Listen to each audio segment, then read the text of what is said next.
Bonjour, plein phare sur la célèbre allégorie de la grande prostituée.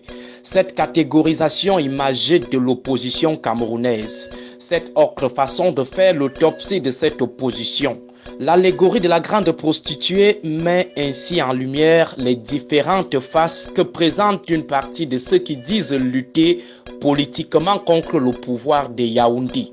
L'allusion à la grande prostituée part du fait que les misogynes s'appuient généralement sur quelques cas de prostitution chez une poignée de femmes pour jeter toute la junte féminine à la vindicte populaire. On dirait cette seule dent pourrie qui ternit l'image, non seulement de toutes les dents, mais de toute la bouche. La même image est transposable dans la grande opposition camerounaise.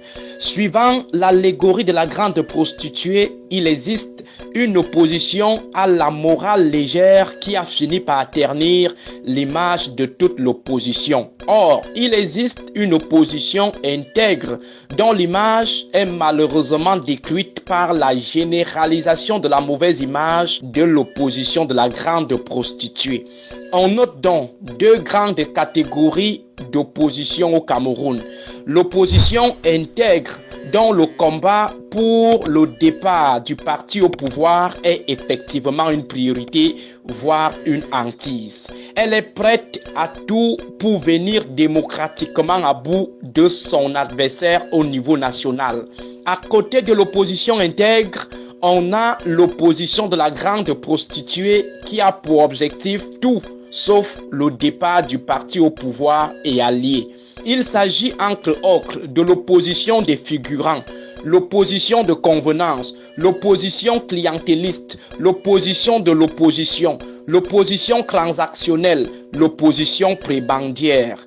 Le dénominateur commun à tous les opposants de l'opposition de la grande prostituée est qu'ils dealent tous avec l'ogre au pouvoir qu'ils sont censés combattre. Ils mangent tous ou cherchent tous à manger sur la table royale. Ils sont mus par des échanges avec l'ogre dirigeant pour glaner ou obtenir quelques prébendes, par exemple les marchés publics, les nominations ou des mallettes. Dans cette opposition de la grande prostituée, tous les membres n'opèrent pas de la même façon.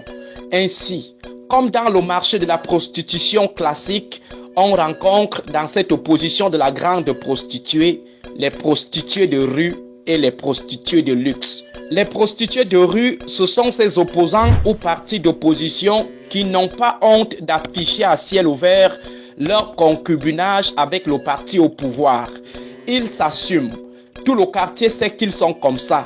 Ils battent campagne pour le compte du parti au pouvoir sous le prétexte des alliances conjoncturelles. Ils participent aux marches et parades de louanges ou de glorification.